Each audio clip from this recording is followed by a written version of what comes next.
अस्सलाम वालेकुम फ्रेंड्स। आज की इस वीडियो में हम विजुअल बेसिक VBA एक्सेल के बारे में सीखेंगे।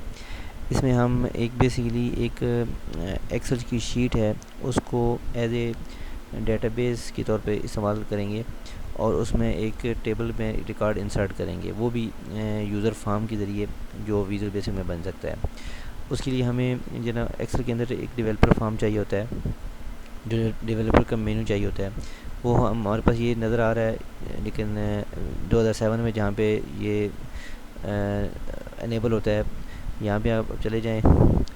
स्टार्ट में मैं दोबारा जाता हूँ, यहाँ पे एक्सेल मेनू में जाएंगे, यहाँ पे एक्सेल ऑप्शन में जाएंगे, यहाँ पे पॉपुलर में जाएंगे और यहाँ पे शो डेवलपर रिबन, यहाँ पे इसको चेक कर देंगे तो ये यहाँ पे नज़र आना शुरू हो जाएगा। उसके बाद जो ना ये जो शीट है, इसका शीट का नाम है, इसको हम रीनेम कर देते हैं, डाटा कर देते हैं इसको। ये अपने शीट हमने रीनेम कर दी। यहाँ पे ये जो एक्सेल की जो शीट है, इसको हम कहीं सेव कर देते हैं, ताकि हमें हमारी ये काम आ सके हमें, और हमारा रिकॉर्ड जो है ना वो महफूज हो जाए। यहाँ पे नाम लिखने के बाद यहाँ पे हम इसको save as type enable macro enable workbook करना होगा, ताकि ये हमारा मैक्रो इसके अंदर चल सके। अच्छा, यहाँ तक पहुँचने के बाद जो ना हम यहाँ पे एक बनाते हैं डेटाबेस, दो कॉलम नेम ले लेते हैं। ये रो सिंगल रो एक सिंगल रिकॉर्ड होता है, और जो ना वो कॉलम एक डिफरेंट कॉलम जो है ना उसके डिफरेंट रिकॉर्ड होते हैं। तो ये डेटाबेस के अंदर ये टर्म यूज़ होती हैं। तो यहाँ पे हमने सिंपली एक डमी डाटा दे दिया, इसका सीरियल नंबर हो गया और यहाँ पे जो ना इसका नेम हो गया। यहाँ तक करने के बाद हम डेवलपर के अंदर जाते हैं, माइक्रो में जाते हैं, और यहाँ पर हम एक फॉर्म लगाते हैं, यूज़र फॉर्म हम सिंपली एक रिकॉर्ड हम बनाएंगे अपने समझने के लिए, ताकि हम जो ना उसको हमारा जो मकसद है वो हल हो जाए, डाटा जो ना हमारा इंसर्ट हो जाए और एक्सेल को हम एज ए डेटाबेस यूज़ कर सकें। तो इसमें मेरे पास एक टेक्स्ट बॉक्स होना चाहिए जिसके थ्रू रिकॉर्ड जाएगा, और एक बटन होना चाहिए जो प्रेस करने पे जो ना हमारा रिकॉर्ड सेंड हो जाएगा। तो यहाँ पे हम इस बटन का नाम दे देते हैं इंसर्ट BTN, और टेक्स्ट बॉक्स को जो ना हम नाम देते हैं जी टेक्स्ट बॉक्स, सिंपली ये एक नाम है। अच्छा, यहाँ पे इसको जो ना हम जो इसका बटन का जो नाम है वो सेव रख देते हैं। अच्छा, ये बहुत लंबी चौड़ी मैंने इसको सेटिंग इसकी नहीं की, बस सिंपली सी कर रहा हूँ। तो यहाँ पे हम सेव पे क्लिक करेंगे तो ये हमें इसके अंदर ले आएगा। तो हम यहाँ पे जो ना वो करेंगे, पहले डाटा कनेक्शन अपना बनाएंगे। डाटा कनेक्शन हम बनाने के लिए हमें चाहिए public connection as a new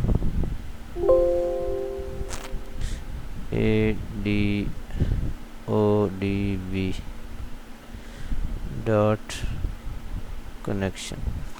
एक पब्लिक कनेक्शन का जो हमने कनेक्शन के लिए जो यूज़ होते हैं, एक कोड यूज़ होगा, वो हम यहाँ पे लिखेंगे। इसको आप एज ए ऑन फेथ ले लेंगे, ये चीज़ें हमें चाहिए।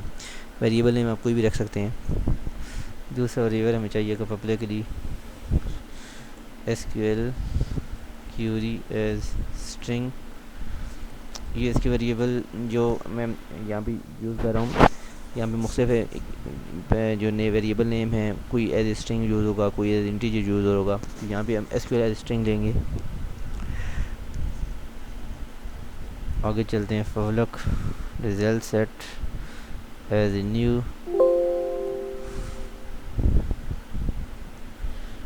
और डी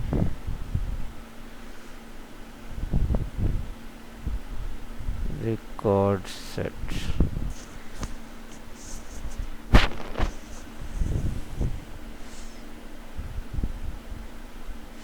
अच्छा, यहाँ पे ये बटन जब इंसर्ट का बटन क्लिक होगा तो इसके अंदर जो ना एक हम डेटाबेस की कनेक्शन की एक लाइन है मेरे पास, उसको मैं कॉपी कर लेता हूँ कहीं से,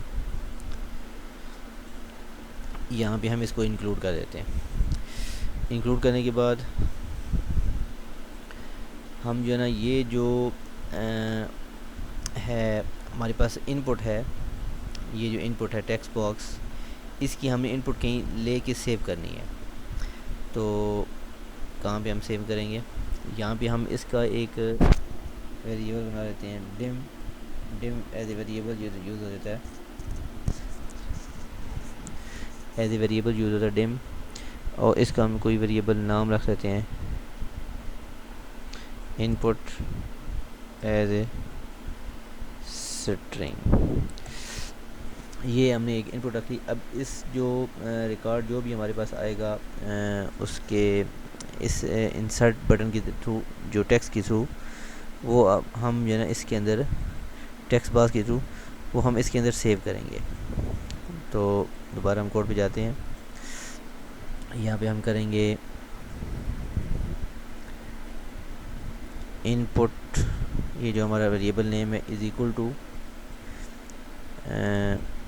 मी डॉट इंसर्ट टेक्स्ट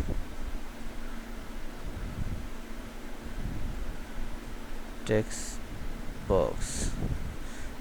मैं इसके दोबारा इसको देख लेता हूँ कहाँ पे है ये इसको यहीं से कॉपी कर लेते हैं।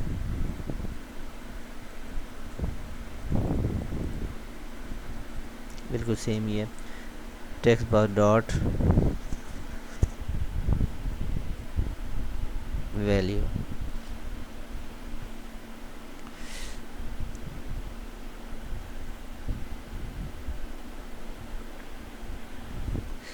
अच्छा, उसके बाद हम ये करते हैं कि क्यूरी लगाते हैं, SQL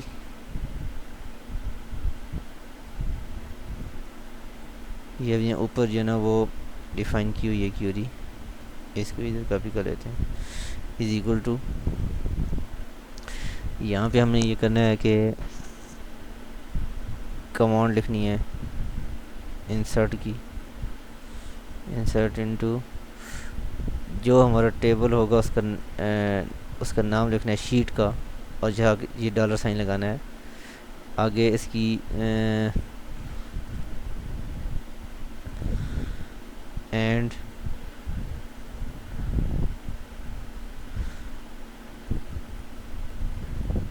वैल्यूज़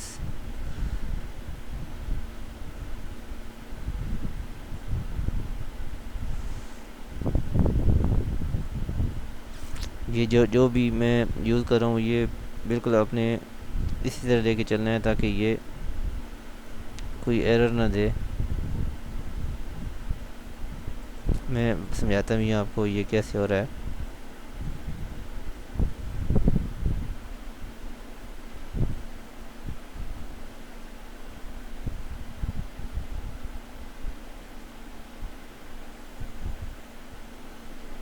ये क्यूरी पास मेरे पास है, मैं इसको कॉपी कर लेता हूँ,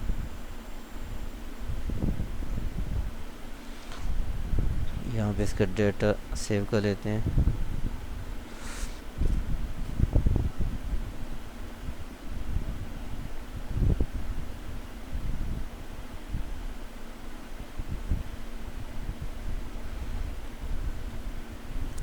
ये इसका सिंटैक्स हो गया। और उसके आगे जो ना हम क्यूरी को रन करते हैं, उस रन करने के लिए ये जो ना इसकी यानी एग्जीक्यूट क्यूरी का जो ना ये ऑप्शन है, हम इसको सेव करके चेक करते हैं।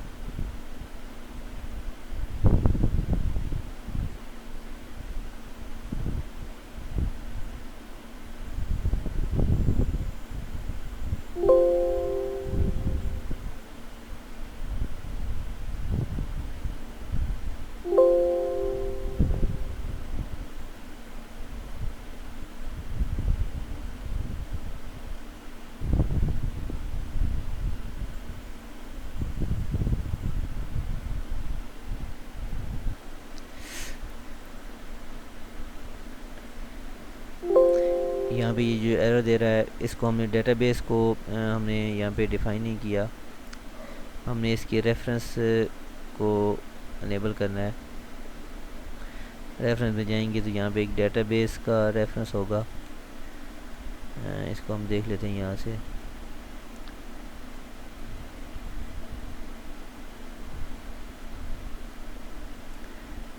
एक्टिव्स 2.8 इसको अनेबल करते हैं और इसको सेव करते हैं, फाइल को स्टॉप करते हैं, इसको चलाते हैं। ये हमारा चल गया फॉर्म। मैं इंटर करता हूँ रिकॉर्ड।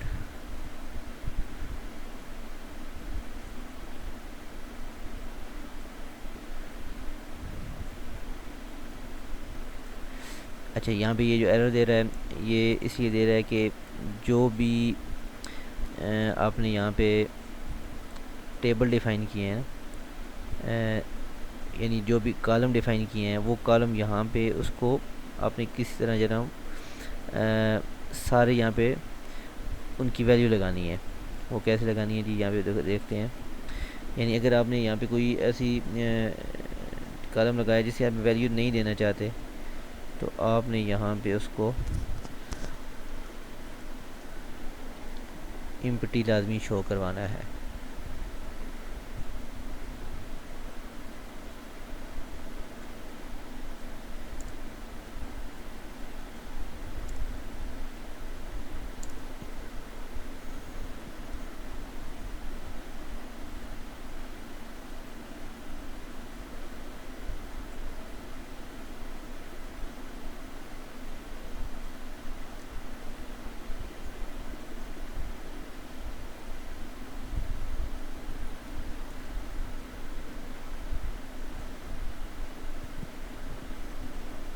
इसको दोबारा हम रन करते हैं।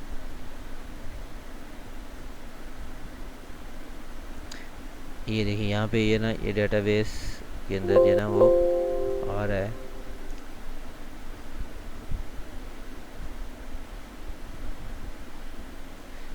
अच्छा, अभी यहाँ पे हम क्या ये एरर दे रहा है कि जो ना आपने डेटाबेस जो है ना वो क्लोज़ नहीं किया।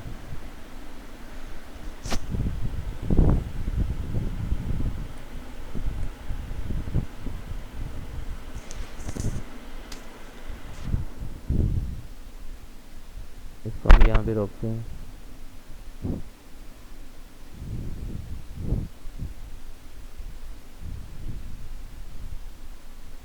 यहाँ पे कोई अभी हम ये एक और भी काम करना चाहते हैं। यहाँ पे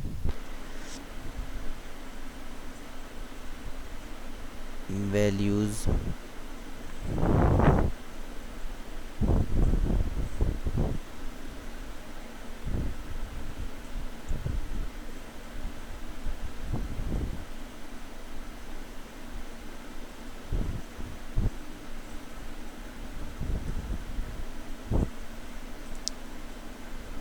अगर हम बिल्कुल इसको एम्प्टी जाना चाहते हैं, एम्प्टी ले जाना चाहते हैं, तो ये ऐसे नज़र आएगा।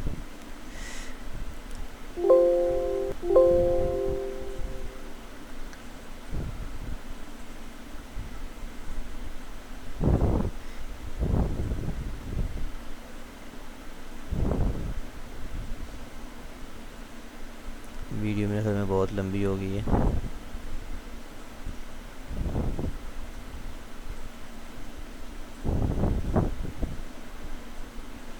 अच्छा, इसके बाद हम नेक्स्ट वीडियो में हम ये देखेंगे कि यहाँ पे जो सीरियल नंबर आ रहे हैं वो कैसे ऑटो होते हैं, और फिर इसमें हम चेक भी लगाएंगे कि डुप्लिकेट रिकॉर्ड इसके अंदर ना जाए। तो उम्मीद है आपको ये मेरी कोड कुछ लंबा तो वीडियो होगी, लेकिन ये आपको पसंद आई होगी। इसको मैं अपनी लिंक डिस्क्रिप्शन में भी दे देता हूँ, ताकि ये जो कनेक्शन जो फाइल है ये आपको आसानी से मिल जाए, और इसके जो पब्लिकली वेरिएबल डिफाइन किए हैं वो भी आपको समझ आ जाए। Thank you very much.